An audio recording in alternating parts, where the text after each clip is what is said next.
always had that something in you where you wanted to strive for better. So describe for me, what has your journey been like in life? The journey it's been very hard because, I was on public assistance, so it was like, at first it was a boundary there. Anybody knows about public assistance, they don't want you to go so far or they're gonna cut it off.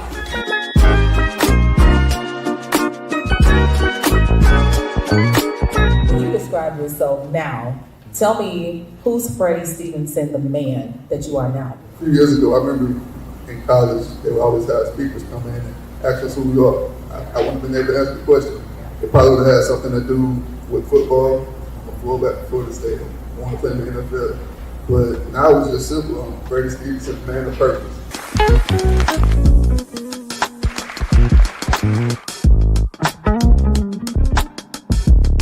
This is a passion of mine. The whole premise behind the Jazzie Conversations with Jazz podcast is to spotlight the fact that it is now time for you to get your dope comeback story. Hey, say Jazzie Conversations with Jazz. Jazzie Conversations with Jazz. Say Jazzie Conversations with Jazz. Jazzie Conversations with Jazz.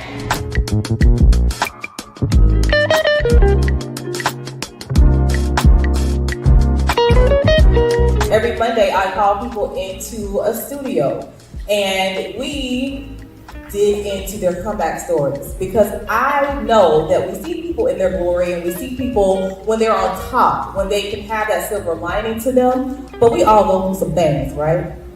We all go through some things, and I think once we're real with people and we let people know the trials and tribulations that we've gone through, it only makes us human and it connects one of us. So I just want to know, what would be your advice to someone who is looking to start their own podcast? First and foremost, let me back up. Find your voice. What are you going to talk about? Is it something that people want to listen to? How long will your podcast be? What's going to be the consistency of your podcast? Are you going to do it like weekly, daily? Are you going to do it monthly? So once you find that, because that's going to indicate if somebody wants to listen to your podcast or not.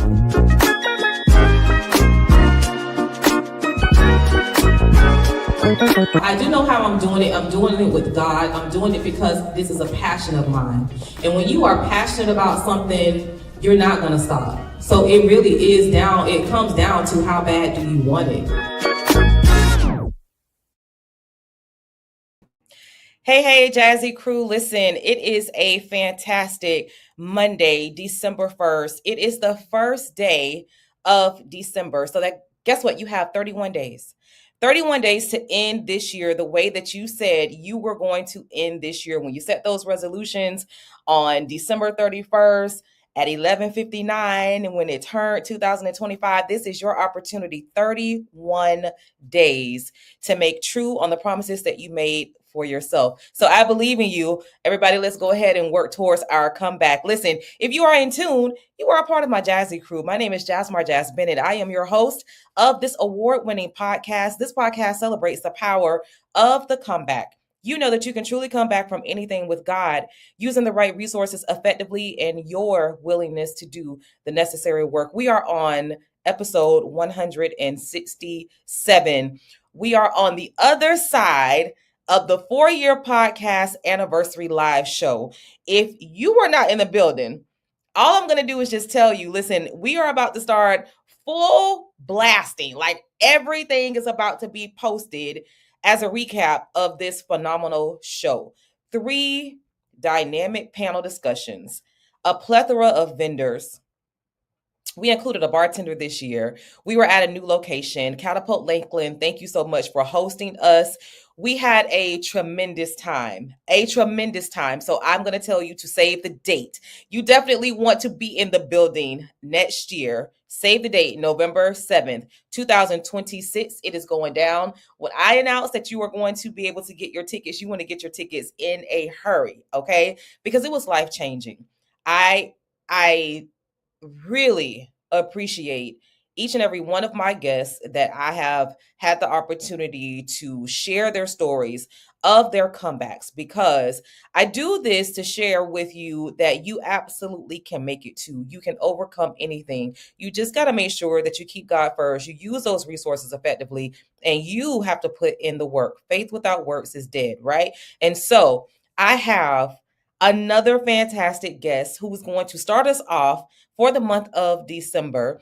I've ran into this gentleman on several occasions. I was introduced to him by way of a fashion show that he was in. And he has this aura about himself that you can see that there's a story there. You can see that he is definitely living life, and he is taking every breath without taking it for granted. And so we had an opportunity to talk at a fashion show, and I was very interested in hearing his story. And so I'm going to introduce to you my special guest, Mr. Devell Hawkins. He was born and raised in Run Haven, Florida, right here in Polk County. So that makes it extra special. You guys know that I love my Polk Countyans, right? He's a father of four, and he is a man that was built from struggle. He didn't grow up with chances or advantages. He just grew up with poverty, survival, the streets, teaching him lessons that nobody was prepared to even give him. School was a battlefield for him because of his dyslexia. He felt that the world had already counted him off. So, in true fashion, he jumped off the porch on an early age and learned life the hard way. He became a street bully. He's known for robbing and running headfirst into trouble. And that path eventually landed him in front of the feds, where he was sentenced to 22 years. Now, with that type of time, that's the time that forces you to confront everything that you've ever been in life. But he refused to let that last chapter be his story. He found his purpose. He educated himself. He got his GED. He changed his way of thinking. He rebuilt himself. He discovered a voice that he never knew he had. He turned his pain into pages and his past into power. Today, he is the best selling author. He is a man who transformed his own story, and he is proof that you can rise even after life tries to bury you. His journey is a reminder that redemption is real, growth is possible, and no matter how you start, you can choose where you finish. And I'm gonna let him do his ending line. After you say all of that, you say what? That's what? That's right. That's right. That's right. That's right. How That's you doing right. today, sir? I'm doing great. How about yourself? Thanks for having me. Amazing. I'm doing amazing. You're most welcome, and thank you for your yes. I was reading your bio. We've been talking back and forth, ahead of this interview taping, and you definitely have a story to share. But I want to get into some lightweight things. How was your Thanksgiving? How was your time with family? Oh, my Thanksgiving this year was pretty mild. Yeah. Uh, wasn't a lot going on. My biggest highlight of the Thanksgiving was me giving back to the community once again, giving out Thanksgiving dinners to the homeless and the unfortunate. So that was my highlight of Thanksgiving, and Yeah. it always made me feel good to be able to do those things when I'm able to. Yeah. I love that. I love the giving back. Now, did you do that in Winter Haven, or were you in another Yeah, city? yeah, right in my community, right in my community. Yeah. What Yeah. made you I know what kind of I know the generalization of what makes people want to give back and do that. But when you do that, what does that mean for you?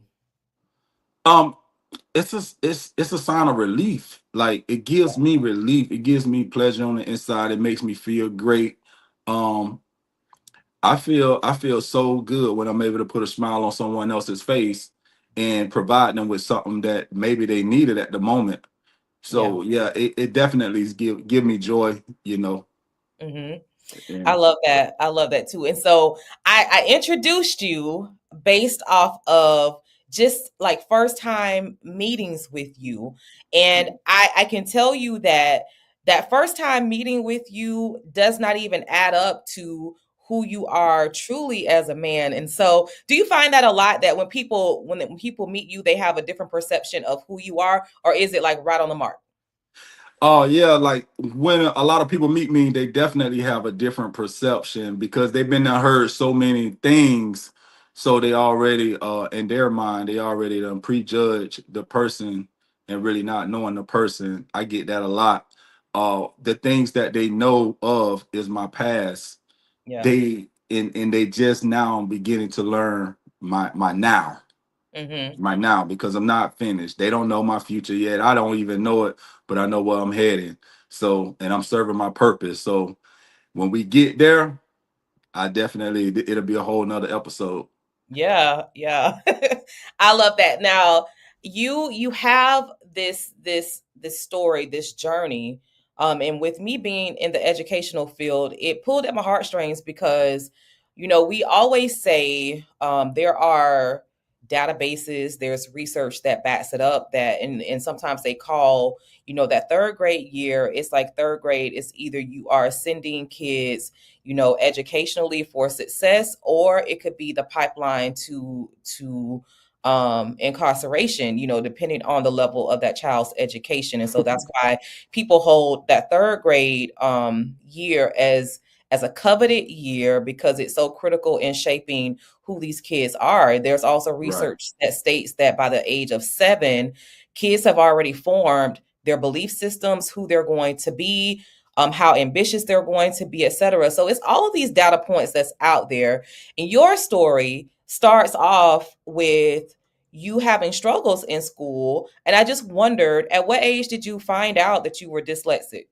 A third grade is that magic number. Mhm. It's that magic grade. I think for a lot of kids, it definitely was the magic grade for me to understand some of the things I was capable of education wise. Yeah. And not only education wise, choices too, the choices that you make, because I definitely realized in the third grade that I was struggling to read and write.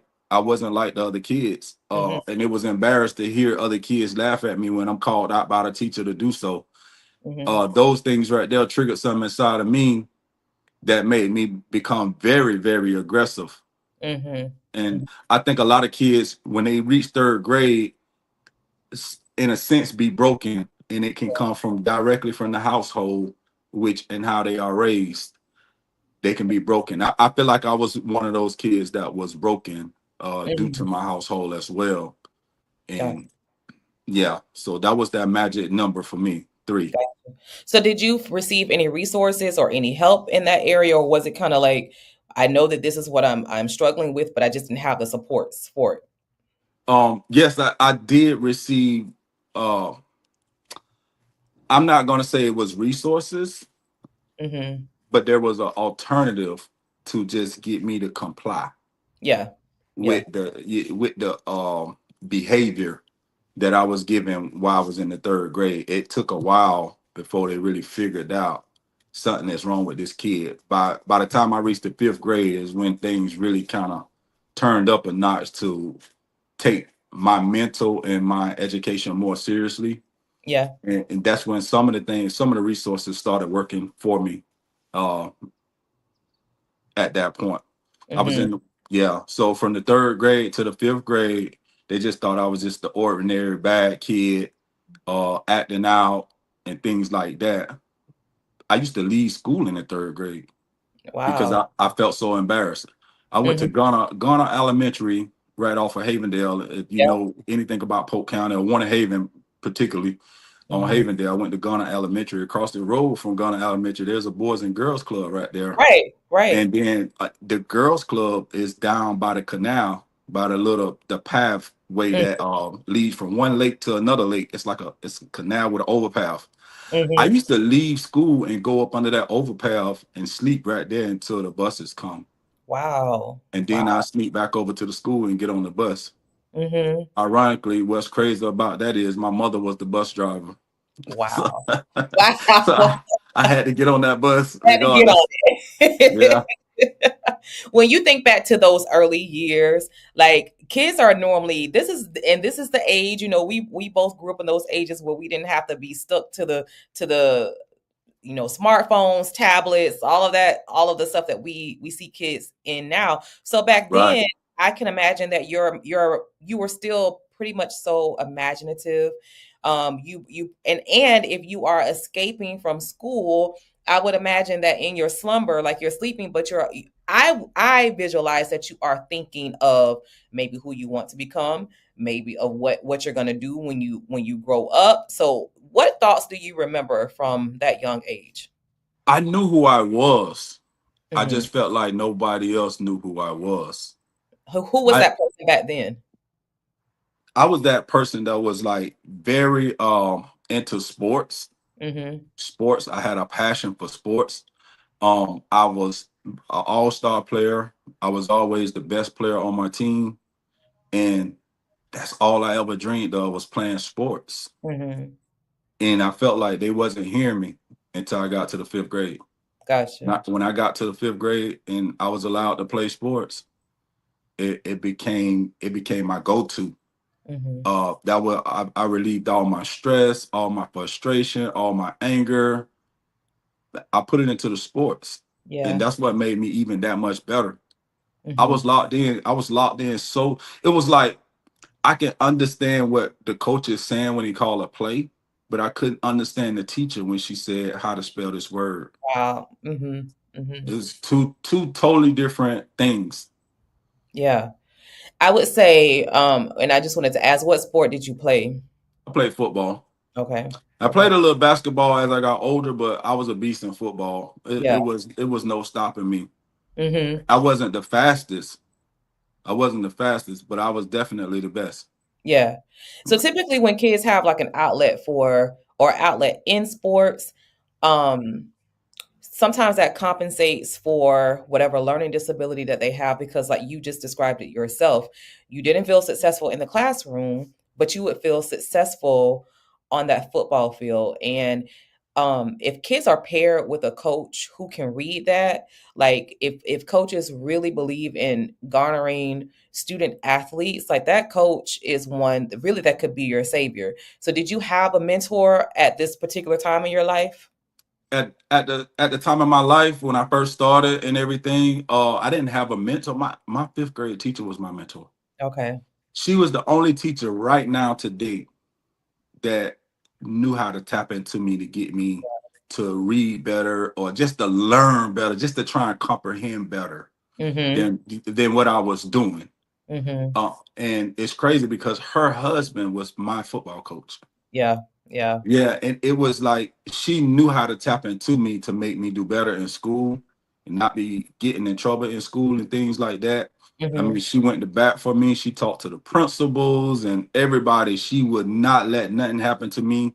She was at every single football game along with my mother. My mother run up and down the sideline, Yeah. and she was like, "I did not know he had this in him." You hear me? Yeah. Yeah. Yeah. So my fifth grade teacher was more like my mentor or my go-to person.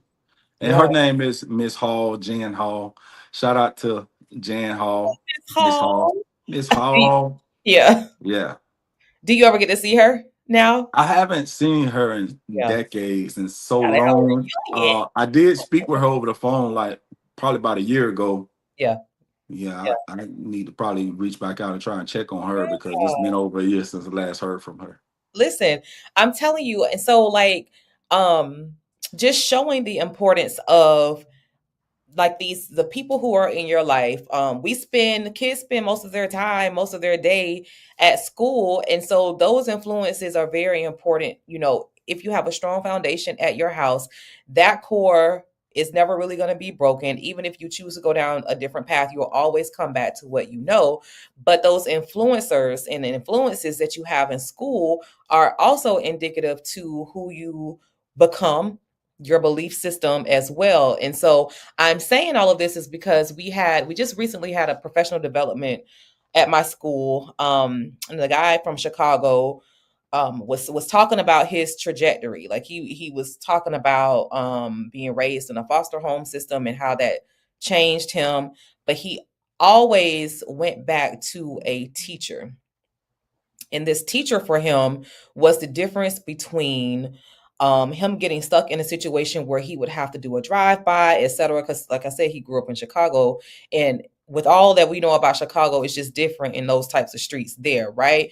And Right. so in his story, he's standing in front of us in his suit. He's suited and booted, he's about to have doctor, in front of his name, and he just goes back to a teacher. He said he accredits all of his success of today with a teacher. So to hear you say something about Miss Jen Hall and you remember her, I think teachers, like, I want to just pull a pin at this 20-minute mark of this podcast to just say teachers are so powerful. And if they do, really hold high building a rapport with students, it could be the difference between a choice. And so just hearing you say these things, but then also coupling it with your bio, something had to happen, because how do you end up being Mr. Devell, a bully in the streets? How do you end up being this guy? Like, this guy that is in your bio at the beginning of it is totally different from this fifth grade kid that you're telling me about. This pro sport, as a youth in football. What happened? Well, the transition came after fifth grade, and I had to leave Ghana Elementary because it only went up to the fifth grade. I don't have my number one supporter now. Well, my mother always been my number one supporter, but Yeah, number one A, I would say, yeah, one A, one B, however you want to put it. So yeah, yeah, so I didn't have her anymore, yeah, and going to a different school, it brought on different challenges. yeah, It brought on um different behavior. That same behavior that I was accustomed to when I was in the third grade, that same behavior I was accustomed to from the third grade to the fifth grade. mm-hmm, Uh, yeah, and it got worse.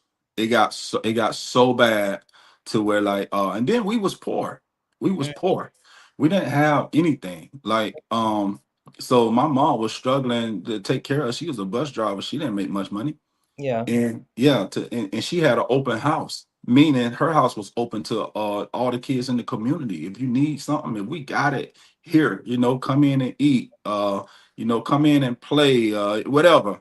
It was like my mom was like the neighborhood mom, but mm-hmm, also the bus driver. She was very strict when she's on the bus. Don't play at all. yeah, I've, yeah, I've got I got knocked across the head plenty of times. I learned my lesson real fast. yeah, yeah, Yeah. So yeah, so that transition, leaving the fifth grade and going on to another different school, it brought out a different beast. It brought out a different animal in me. It brought out that survival mode. Like, what I'm yeah, gonna do now?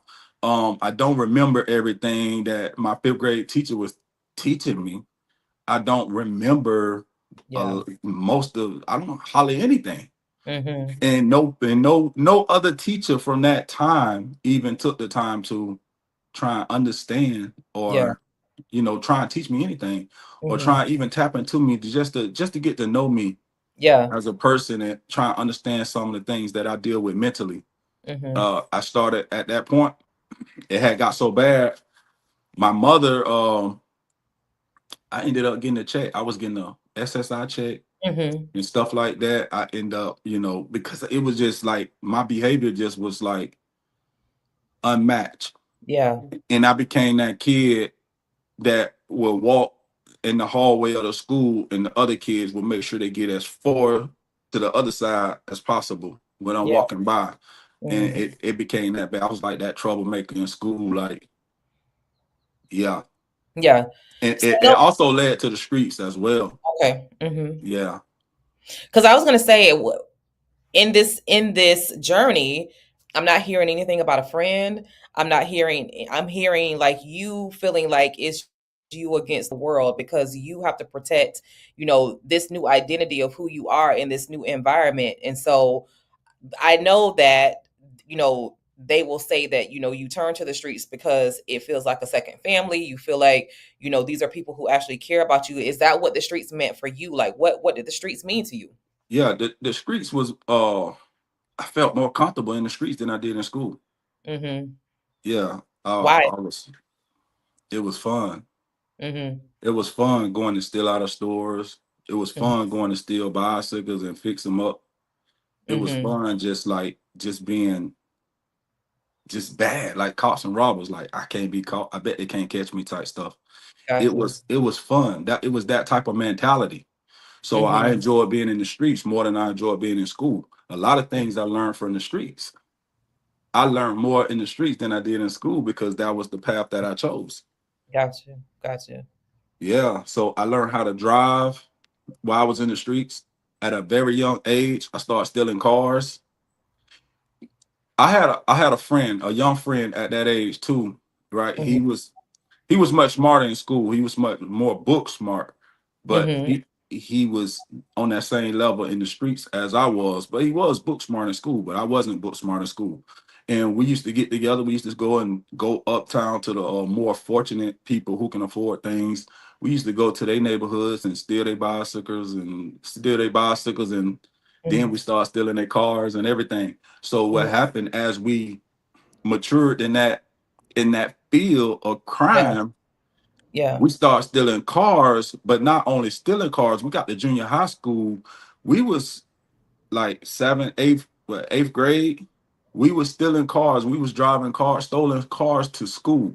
What But in the world? that's not even the kicker. Yeah. Yeah. What we were doing, we would steal a nice car, Hmm. right? And then we'll go and steal another car that belongs to some type of drug dealers Hmm. that had rims on it, that had music in it and stuff like Yeah. that. We take the rims and the music off and we put them on the other stolen car that was much cleaner. Hmm. And we was driving a stolen car with someone else's stolen rims and music in it. Hmm. And these people get their car back. They're Right. like, these ain't my rims. They Yeah. don't even think it's their car. Right. Because once the police catch up with the car, it doesn't have the same rims on it. It Hmm. got a stereo system in it. And we was doing this stuff ourselves. We was fixing up stolen cars. Wow. So how do you even have the skill set to even learn how to do this stuff? Like what is it? How do you get that knowledge to do that? I think when you come up in a rough environment, you Hmm. figure things out. Yeah. Yeah, Yeah. I think it's the atmosphere of being in a rough environment, coming up with pretty much no guidance, but you see these things, you see Yeah. things, and you figure out how to do it yourself without anybody teaching you how to do it. Hmm. So what happened is things go wrong, and you figure out what went wrong, and then you start making it right. Yeah. Oh, it go like this. It go like so. They used to put the locks on their rims. They Hmm. call it the locks, the key locks on the rim, which is the boat or whatever you screw Yeah. on. It has a different type of boat. So what we realized is if you take a socket wrench and you get the one that won't go on there, like it barely go, it would not go in there. Like you need the size up. Yeah. That's the perfect one to tap on with a hammer and twist it and twist the lock off. So it was like those little things right there was Hmm. things that we was learning on our own. Yeah. And we was going to junkyards. My friend had a junkyard right across from his house. We was going over to the junkyards and we was going into the broke down cars over there, and we was learning how to steal cars out of the junkyard. Like we was learning how to like, okay, this go like this, and we got to break this part from around the steering column, and okay, that's the horseshoe thing right there. We got to pop out the horseshoe, and once you pop out the horseshoe, you can crank the car up right there. So it was just like a whole lot of different components that goes into it. It was just the mind of a criminal, Yeah. a young kid, mind of a criminal. I got to figure out how to do this. I couldn't figure out how to do my schoolwork. And see, that's what I'm thinking because I'm like, me and you, like on the screen right now, like, of course, you're not doing this to this day because you have an impeccable story. But I'm sitting here and I'm like, that side, I would never get. I wouldn't figure it out. Like, I just would, with all of my book smarts, I don't think I would even have the wittedness to figure that out. And then you, conversely, it's like, but you won't figure out this side. Like it was so difficult for you to figure out this side. And I'm sitting here like, but you could have got it. Like I know some strategies that could have got you there. And you're like, Jazz, I could literally teach you how to go steal this right now. I So just it's like it's so interesting to me because educationally, again, we sit here and we always tell, kids, people who go into this life of crime, people who are drug dealers, et cetera, and they have this booming business. Like if you could just take those principles and just apply it to something legit. But you're giving me like an insight of why people don't initially choose to do that because I think it's a faster reward. It's more exhilarating. it definitely is. and it's in your mind it's easier, right? And so it's not And it's until fun. yeah. It's fun because You it's a say it's fun. challenge. Now, I'll be sitting here like shaking in my boots, like, Lord, what's gonna happen? But you say it's fun. Yeah, it was fun. Yeah, it was really It was, it fun. was I mean, real, those real. days right there was like some really highlight days. Like it Yeah, wasn't, yeah, because it you're still wasn't in too that adolescent's brain, right? right, right. And it was like everything was a challenge. It was a cops and robber story. You know what I mean? I know I can get away with this. And I'm gonna figure out how to get away with it. And that's Yeah. when I converted over to start robbing and things too, though. Mm-hmm. Like after Yeah. stealing the cars and after stealing the bicycles and going in stores and then start stealing cars and stuff like that. And then that's when the robbery thing kicked in. And I Mm-hmm. was like, I need money. School is coming up again. I need school Yeah. clothes and things like that. I Mm-hmm. didn't want to put the pressure on my mom. She was already struggling. I started selling drugs at an early age. I'm talking about Mm-hmm. fake drugs, fake. And Wow. yeah, we was doing whatever we had to do. Mm-hmm. Basically, I was doing. My friend, he was a little more stable than I was. Mm-hmm. He was just getting in Yeah. trouble just because he enjoyed the Yeah. excitement as well. Mm-hmm. Yeah. Mm-hmm. And so, how did you end up facing 22 years? Because the things that you're saying to me right now don't hold the weight of 22 years.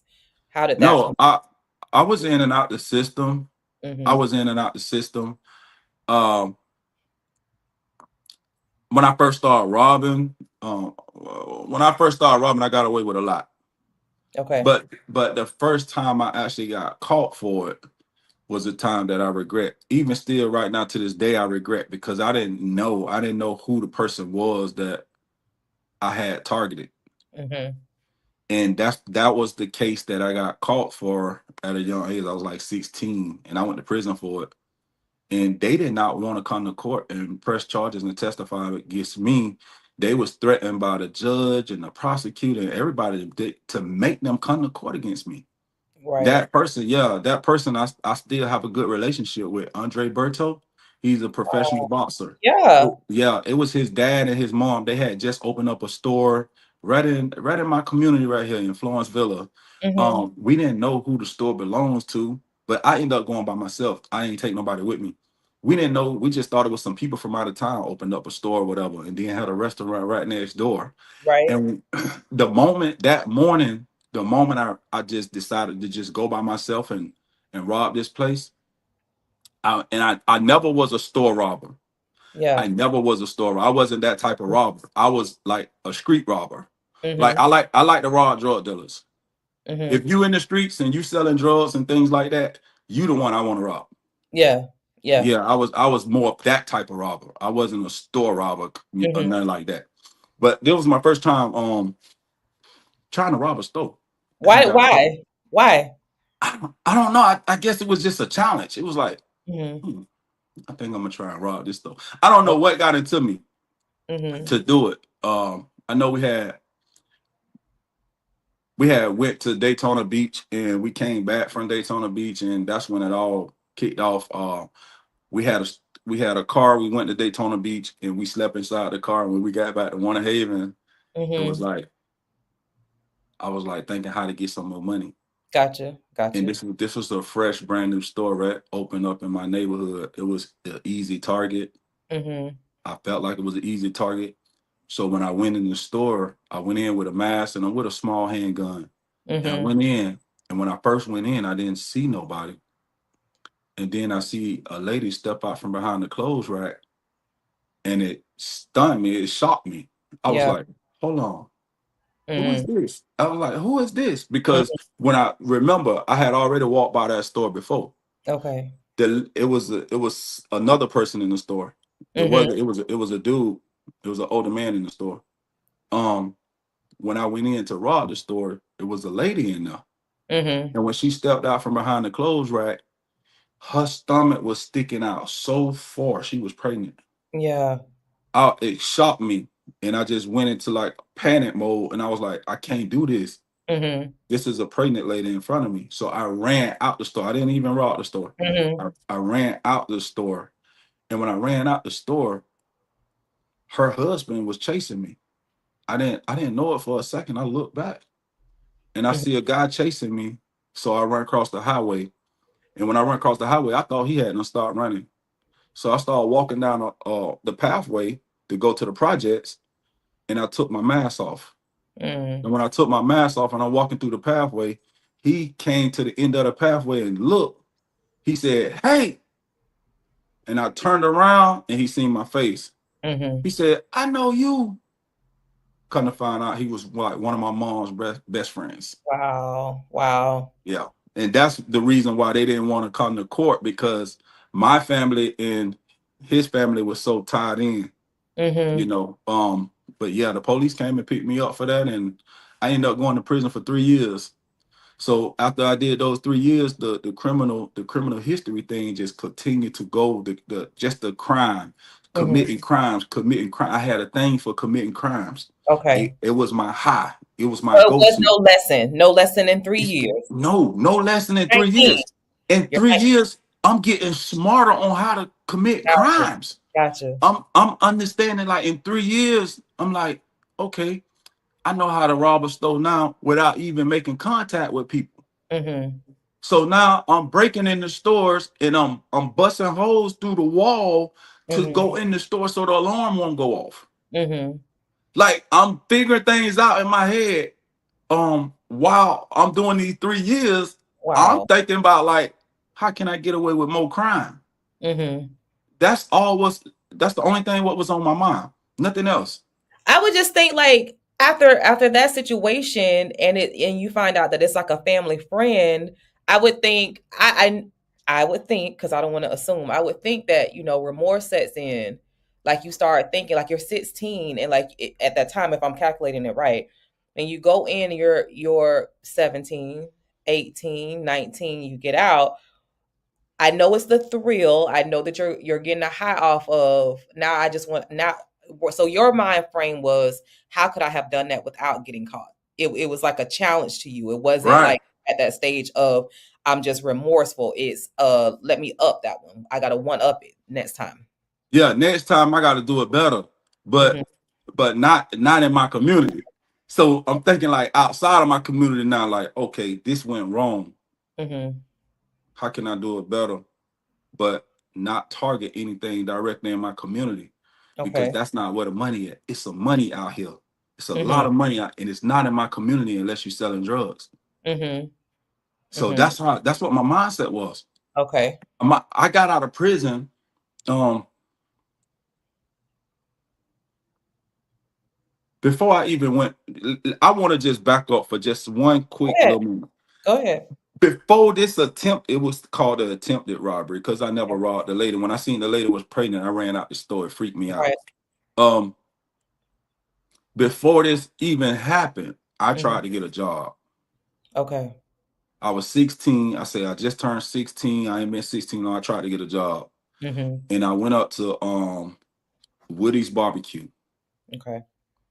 and the guy that was over Woody's Barbecue, he was a white guy. He spoke to me so bad when I went up there to get a job. I Hmm. cried. I cried on my way back home. Wow. Wow. So at that point, I was like, F a job. Hmm. I'm gonna make my own way. It just kind of fueled the fire that was already lit inside of me. Hmm. I try and do right, and I get heartbroken by someone who's an adult, talking down on a kid Hmm. because I don't know how to fill out the application. Gotcha. Gotcha. Because I was gonna ask you where did it stem from, but it was that piece of it. Okay, gotcha. Yeah. Okay. But yeah, we can go. I just wanted to back up to that point. Well, and that's important. Like Something I'm glad you added got something in my eye. that part to it. So you're at 19, you get out. What do you've all obviously, you've schemed while you've been behind bars in those 3 years. So what's next? You're not in your community anymore. You're somewhere else where they have money. So what do we do? How do we get to these 22 years? My God. I went and robbed Publix. Oh Lord. Yeah. I got out. I was actually 20 years old when I got out. Oh wow. Okay. And when I got out, I ended up with a girlfriend that I Hmm. tried to take serious. I introduced her to my mom. My mom Yeah. fell in love with her, and, Yeah. and she had a job and things, and she needed a car, and I needed some money too, Yeah.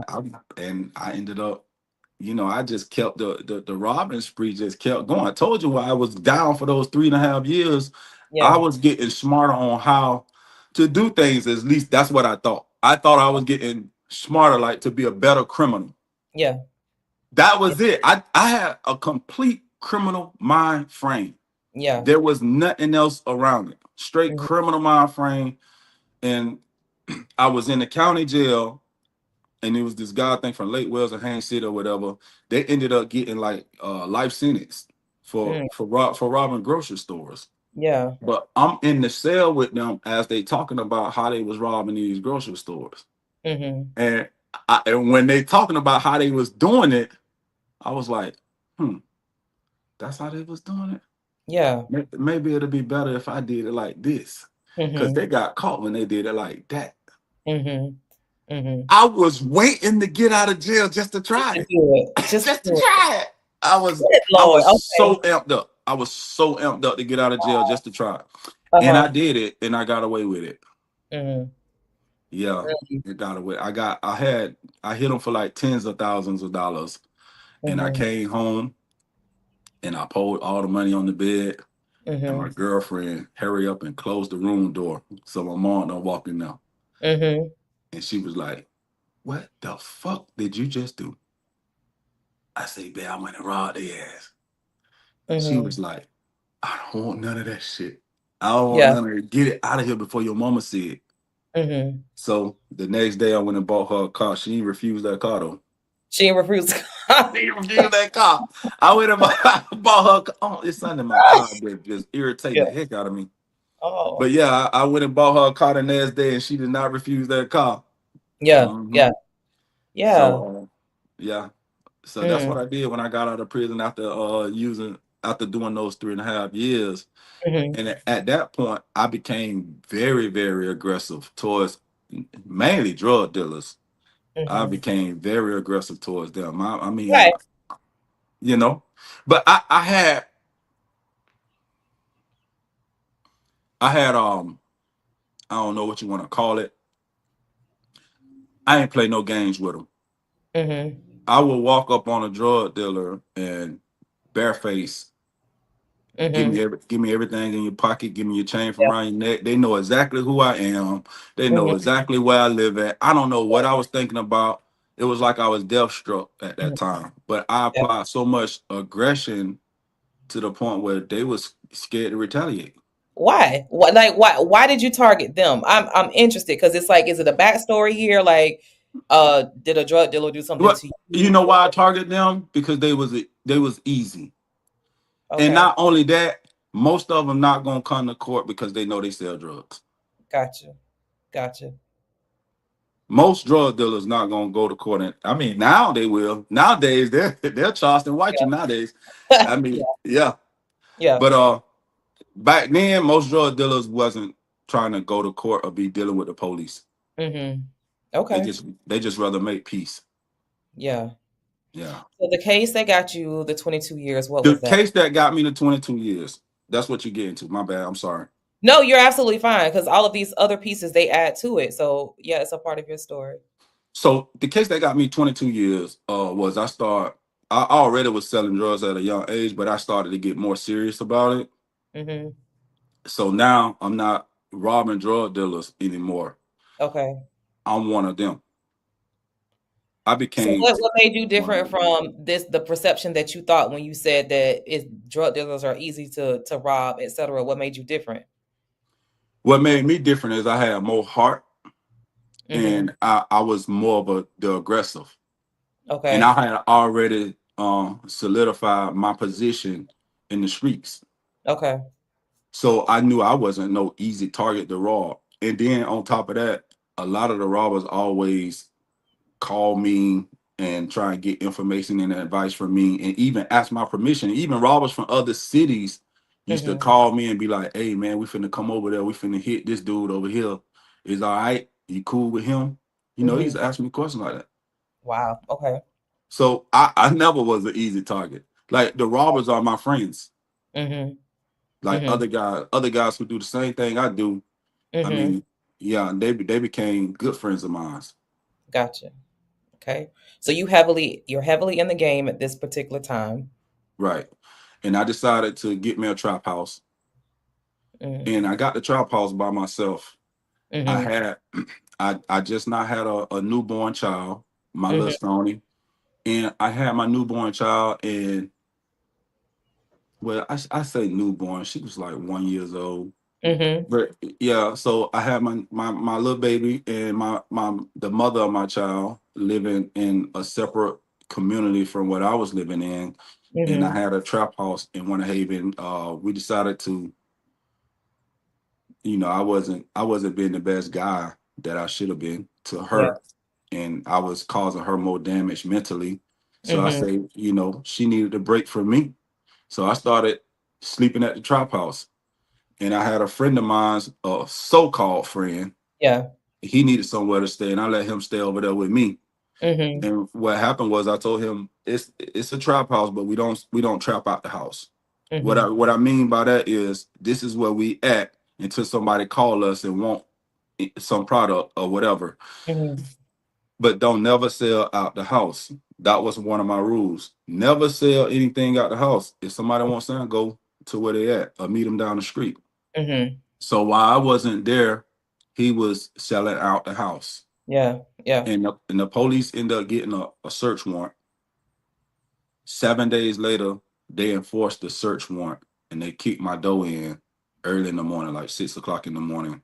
Mm-hmm. They kicked my door in, and they caught me with a Desert Eagle 50 caliber, Mm-hmm. and they also caught me with a garbage bag full of marijuana and some crack cocaine. And the crack cocaine, they was like very high on crack cocaine at the time. They was giving out lengthy sentences. They was giving out like a bunch of time if you got caught with crack cocaine at the time. Mm-hmm. Since I am a convicted felon already, Right. I'm in possession of a firearm, and I also have crack cocaine with the firearm. In that case, it's called trafficking. Mm-hmm. So I was taken to the feds for that, due to the fact I was already a convicted felon with a Yeah. firearm, trafficking with crack cocaine, and all the rest of the other charges that they charged me with. In this case, they had me and my roommate that I let move with me. They had me and him charged with the same set charges. Mm-hmm. And while we was at the police station, I banged on the door while I was in the holding cell. I was banging on the glass because I can hear him next door. I mean, he was boohoo crying like a real bitch. I mean, Mm-hmm. all the way to the police station. Mm-hmm. And I knew at that point I had a co-defendant who was testifying against me. So I banged on the window and I told them to charge me with everything, all the charges. He don't have nothing to do with it. Please, y'all, let him go. I'll fight Mm-hmm. this on my own. And I didn't know if they would do it or not. I was just reacting, and Mm-hmm. they did it because they was Oh. like, "Well, you the one that we wanted anyway. We didn't even want him." Mm-hmm. Come to Mm. find out, he was already working for them, Oh but wow. they let him go. Mm-hmm. $50 bond with the marijuana that was in his pocket that he was smoking on. Mm-hmm. So he had to pay $50 to get out. All the rest of the charges, all the big charges, I took them head on. Mm-hmm. And they sent me to the feds, and I signed a plea deal, 30 to life. That Ooh. was my plea deal, 30 to life. I Mm-hmm. went to court to get sentenced, and they sentenced me to 22 years. And that's how I got sentenced to 22 years. It was to the judge's discretion. The judge could have just gave me a life sentence or Right. whatever because I already signed the plea deal, 30 to life. So the judge could have said, look, you've been a badass all your life. You've been in and out the system all your life. We're not playing with you no more. We're going to give you a life sentence. Or we're going to give you 30.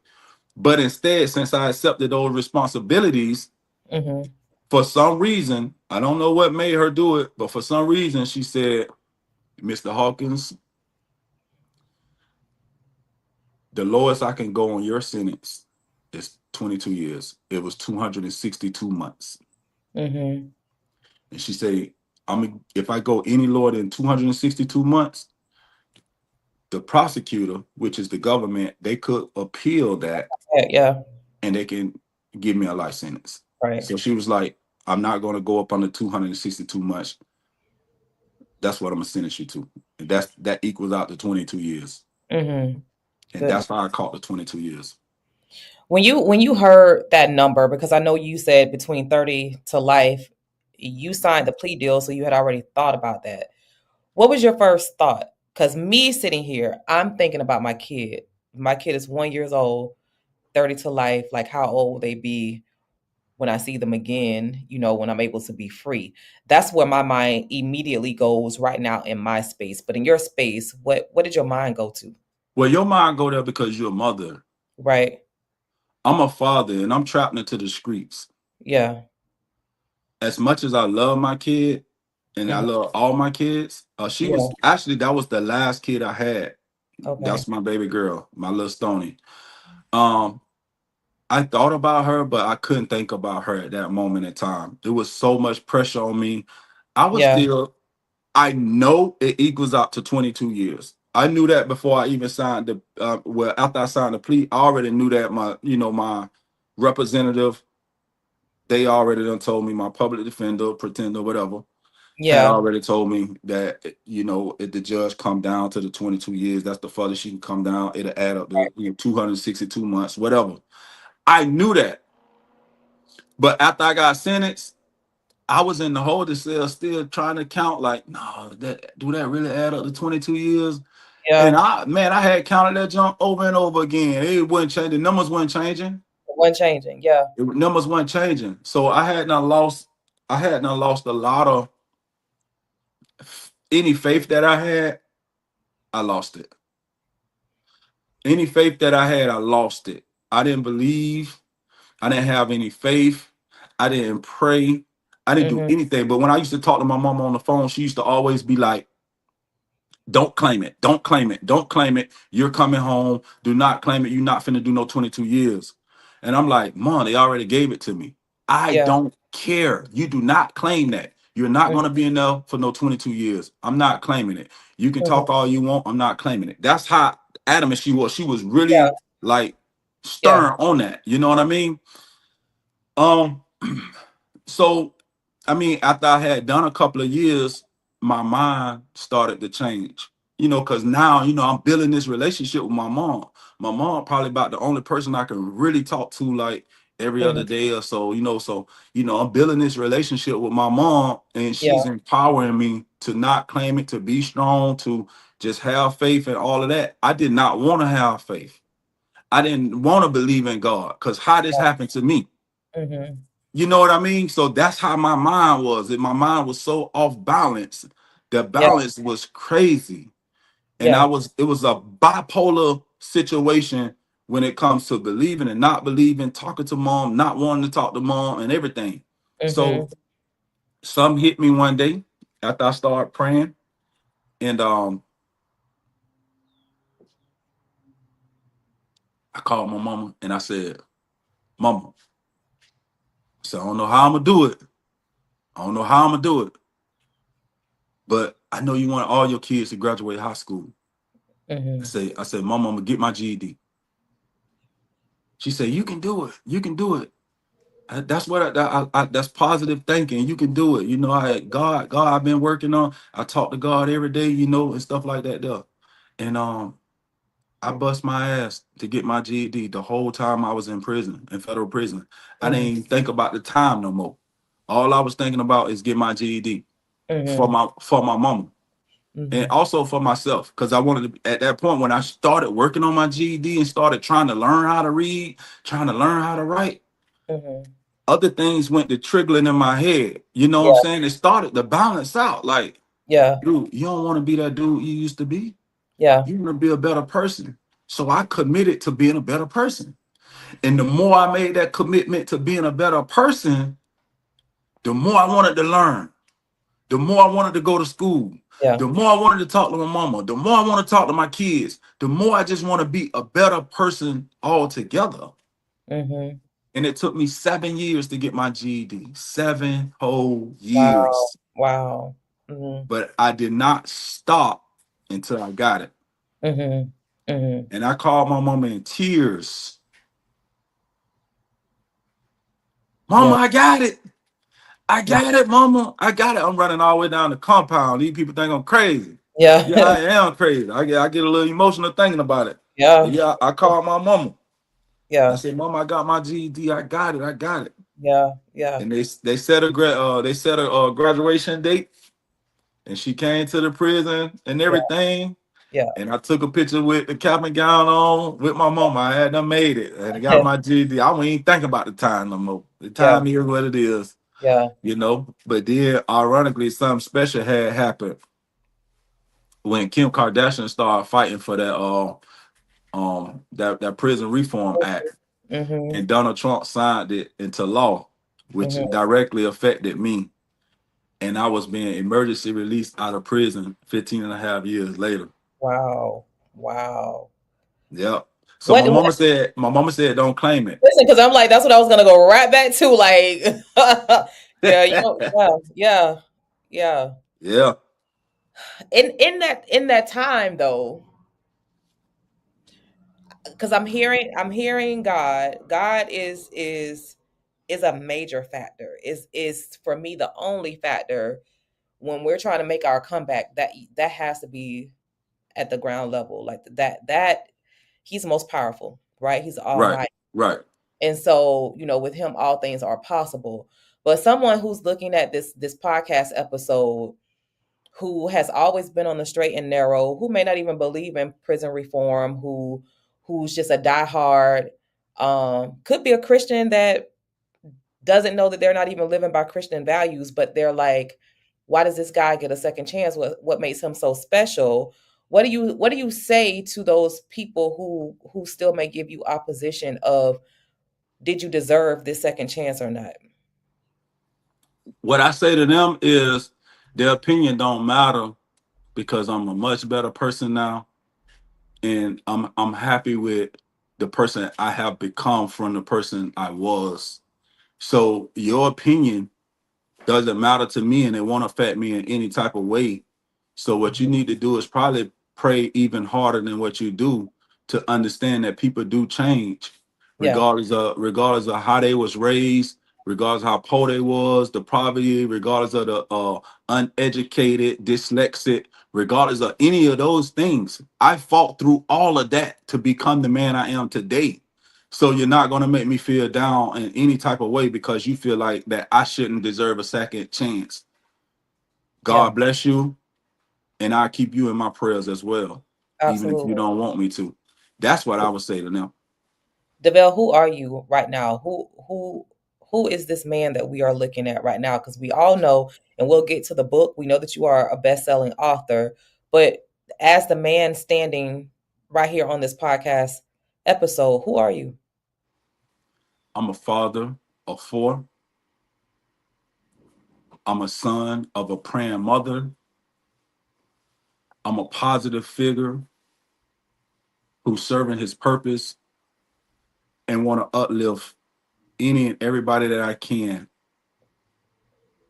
That's who I am. And I want to continue to strive to be the best version of myself as possible.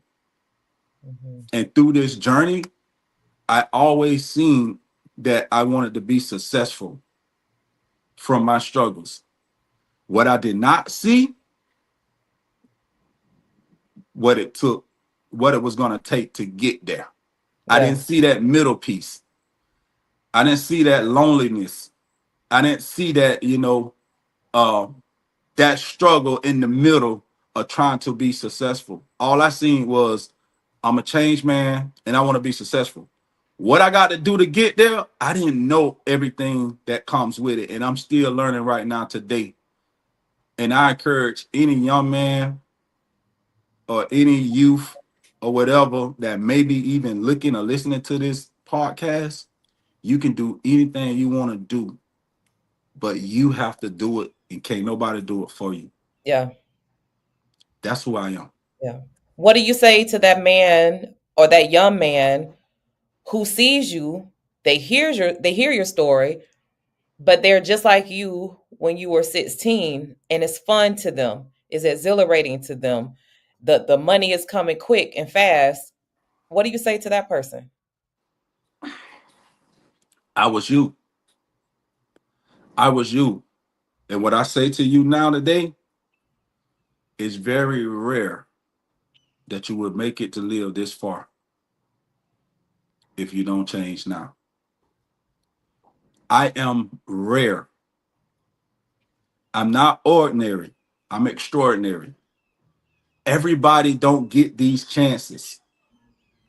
So if you don't start to change your mindset now, you'll regret it, or you might not even know you regret it because you won't be here. Hmm.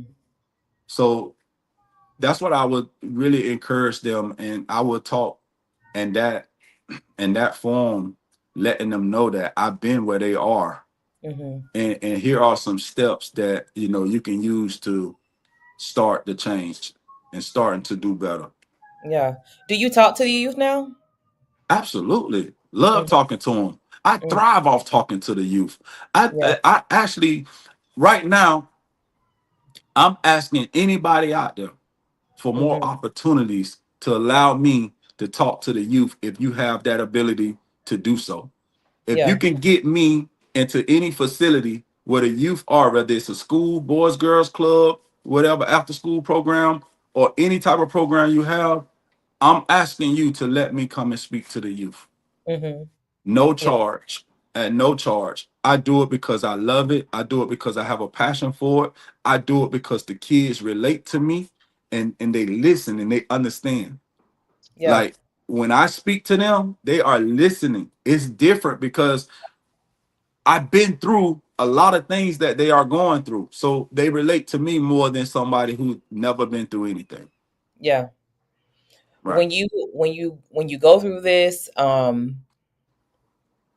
what I'm looking at is a phrase in my brain that keeps going, like from dyslexia to best-selling author. How in the world does that happen? What was I that process like? um I think it just was a blessing in disguise. I wrote the book based off of the things that I know, the streets, things I seen in the streets, things I could have been involved in. Uh, I wrote the book based off of that. I felt like it was. I wrote it for entertainment purposes. Hmm. So I felt like it would be a good entertaining read for anybody who just want to be entertained. That's just like the movie Power, uh, Empire, and New Jack City, Boys in the Hood. All of Hmm. these different movies that's even Scarface. All of these different movies that's classics right now. We enjoy watching. I think you guys will enjoy reading this book as well because I Awesome. feel like my book is a classic. Tell us So about the book, the name of the book, how they can get it. the name of the book is called "I Come Before You." It's on Amazon. It's written by myself, Devell Hawkins, and yeah, if you don't mind reading graphic, because the book is very graphic. Yeah. If you don't mind reading graphic material, then I think it'll be a good read for you, just like it was with everybody else who's begging and asking me about part two and when I'm gonna come Right. out with part two. Yeah. So like who you got to tell us who's the main character? Like is it based off of a main character? If it, is it a book of short stories with events that connect? Like I didn't expect the book to turn out the way it turned out. yeah. Um, the main character of that book is a gentleman by the name of Toy. Um, it's based in the streets of Lakeland, and that's a sensitive topic to a lot of people because this character Toy was a real character in the streets of Lakeland for real, and I was um, going to say that I think I remember somebody. yeah. Yeah, okay. And Okay. unfortunately, he's not here with us today. Right. God Right. bless his soul and his family and everything. Right. So yeah, just read the book is all I can say. I don't want to really dig into all of that too tough. Yeah. Yeah, but Got it's definitely a good read. His mother sent the message to me and said, "Keep it going, keep his you. Yeah. legacy alive." So for 2026, I'm gonna be committed to writing part two, um, in honor of that. All right, y'all heard it right here. Listen, I gotta get part one. I gotta get the book. I'm gonna support you by making sure that I do get the book. And so, Devell, when you think about your comeback story, what do you think it is? Like, I know that you didn't have to serve your 22 years, you served 15, and in that comeback, what do you see as your success right now? My success right now, sky's the limit. I'm Mhm. just still trying to figure out how to get there. Mhm. My comeback story really is just being a positive influence to the youth and to the young adults and to anybody that look up to me. Is my comeback story is to be a totally different identity from how I used to be, and just have a complete different mindset from Mhm. the mindset that I used to have. It's basically my comeback story. I go through the struggle every day, just like the average working American person, and I go on a job that, I don't be wanting to go to sometimes. You know what I Mhm. mean? And I work my butt off to take care of things that need to be taken care of as a man. And doing so, I have experienced just a whole different lifestyle from the lifestyle I used to live at once upon a time. So Mhm. I have some goals that I want to achieve, and I'm trying to figure it all out due to my lack of computer savviness or education or whatever. I got to figure out how to put the pieces together and put the right people around me to make things happen. Yeah. And I'm Yeah. glad you said like the right people around you, because I this whole time I'm thinking about redemption. I'm thinking about all of these things, and it's like how are you making sure that you stay around the right people? How are you making sure that you're going to be there? When we had a conversation, we were talking about, I think, your oldest daughter, and you were talking about, posting and all of these wonderful things like that she's doing, like with fashion and all these things. How That's how do my you that's my youngest. That's your youngest one. Okay, okay, okay. So how do you just ensure that you are going to be able to maintain this life that you've been given a second chance at? Go harder. Go Mhm. harder. Stay prayed up. Uh, Continue to have a positive mindset. Continue to believe in myself, Yeah, and just keep on pushing. Because if I stop pushing, I know exactly where I stopped at. If I keep pushing, there's no limit to how far I can go. yeah, absolutely, absolutely. So tell me, what would your closing words be to someone who's looking at this podcast? And it doesn't have to be a young man who's in the streets. Just what are your final thoughts that you would like to share with everyone? Understand when things don't go your way, it's just a minor roadblock. It's something Mhm. that you can get through, even if you have any doubt.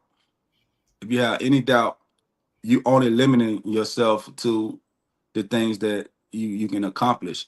If you keep pushing, you can accomplish anything you want to accomplish in this life.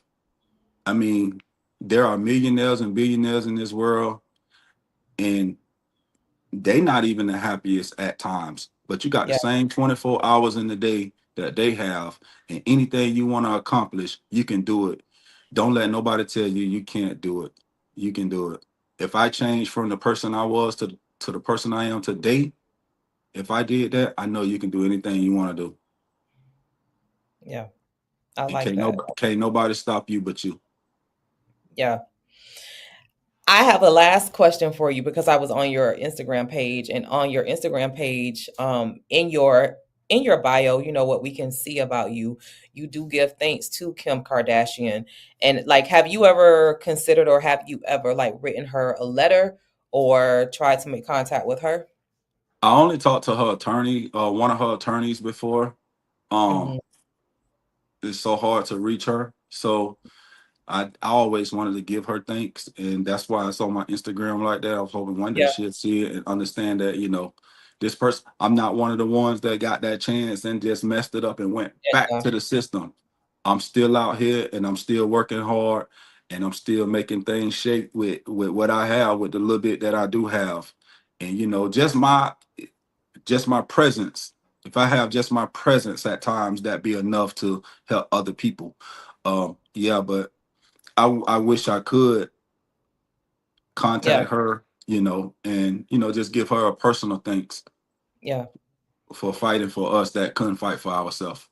That's huge. That's huge. And so I will circle back to how I started this podcast off with, you know, my first impression of you had nothing to do with a hearsay or what I had heard about you, because I had not heard, that about you. And so what I saw was the model Devell.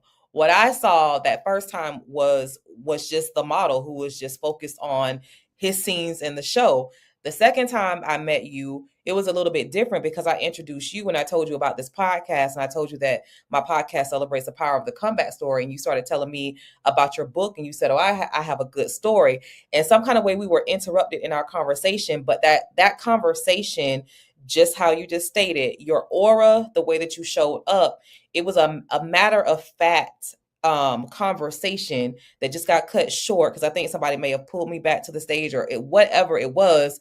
But yes, you're right. Your presence, because it stood there, and that's why I reached out to you, and I was like, let's talk. Like I wanted, and I reminded you of how we met and all of that. And so yeah, that all of that matters. And I'm so glad that I did circle back to you. When I tell people, yeah, like let's talk about it, or I'm interested in hearing your story. Like I truly do mean that. But I don't work and I don't move in someone's space before I pray about it.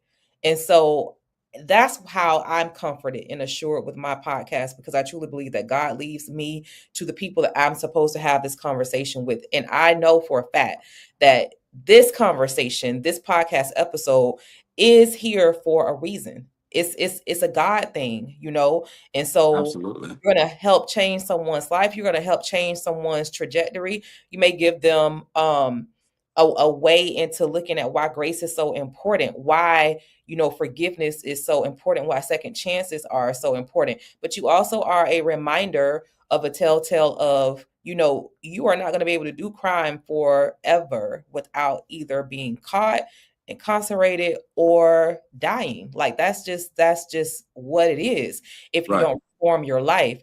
And so I just thank you. I thank you for honoring me with the special opportunity to share your story. So just thank Thank you you. for that. Thank you. And thanks for having me. Absolutely. Absolutely. And you are now part of my Jazzie crew. This will not be the only time, sir.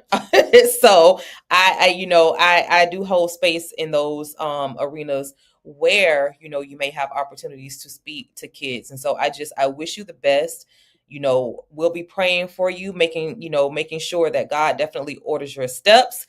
And so just cheers to a second chance and doing what you're supposed to do with your second chance. So thank you so much, Mr. Hawkins, for being my Absolutely. special guest for episode 167.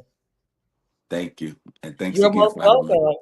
Absolutely. And so, everybody, listen, this has been episode 167 of the Jazzy Conversations with Jazz podcast. Make sure that you are liking this podcast, you subscribe to my YouTube channel, and that you share this with someone. This is a story that everyone should hear. You should get to know Mr. Devell a little bit better. And so, Devell, is this a good platform to reach you on at That's right. devellhawkins.com? You can get in contact with him that way. Follow him on Instagram. You better follow him on Facebook before he deletes it, because he was about to delete his page before. That's right. That's right.